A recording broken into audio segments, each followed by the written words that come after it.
आप कौन हैं? आपका जन्म क्यों हुआ? जरा सोचिए। जी हाँ, आप मनुष्य हैं। आपका जन्म प्रकृति की सेवा के लिए, सृष्टि की रक्षा के लिए हुआ है।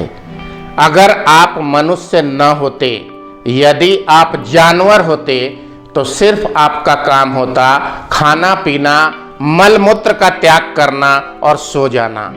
परंतु जीव जगत में सर्वाधिक चेतनशील प्राणी आप हैं। आपका जन्म मनुष्य के रूप में हुआ है।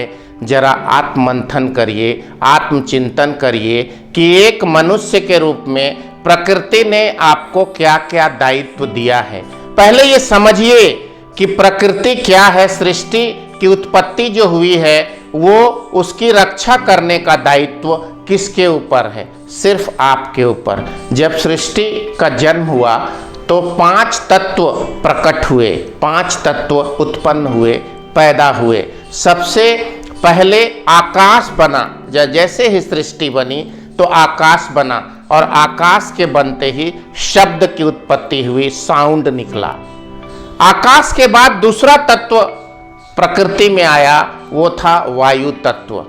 जैसे ही वायु, जिसे अंग्रेजी में ऑक्सीजन और हम लोग अपने चिंतनशील भाषा में प्राण वायु कहते हैं, सांस लेते हैं, वायु उत्पन्न हुई। जब वायु उत्पन्न हुई तो वायु से एक फीलिंग आई, स्पर्श आई। हम हवा को देख नहीं सकते हैं, परंतु उससे जो फीलिंग आई उसको हमने स्पर्श कहना शुरू किया, टच, जिसको अंग्रेजी में कहते हैं।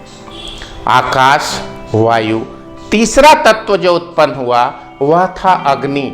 हम उसे देख सकते हैं, उसका रूप और आकार को महसूस करते हैं, देखते हैं। तो अग्नि तत्व तीसरे तत्व के रूप में प्रकृति में आया, और उसी अग्नि तत्व से रूप निकला।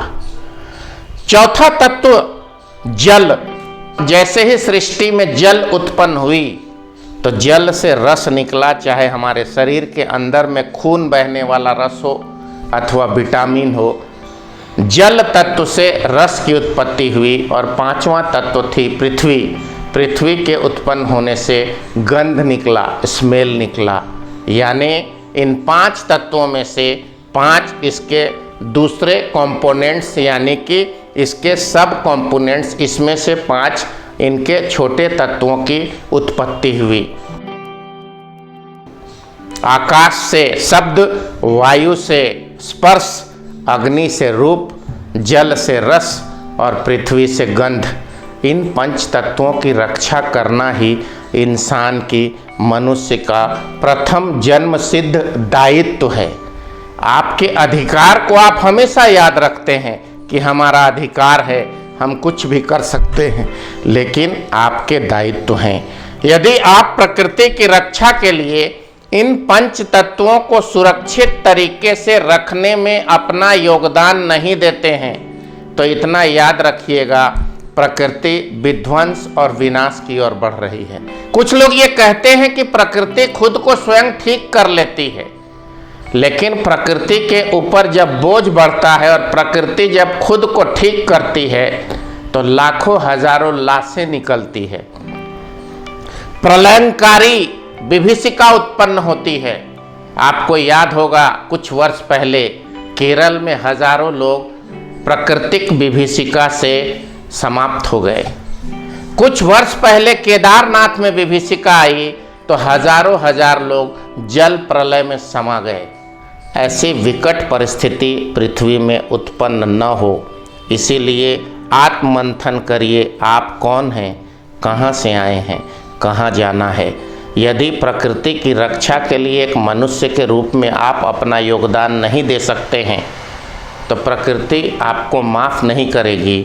ऋषि मुनियों ने हमारे वेदों में, पुराणों में और ग्रंथों में लिखा है, प्रकृति देवो भवः।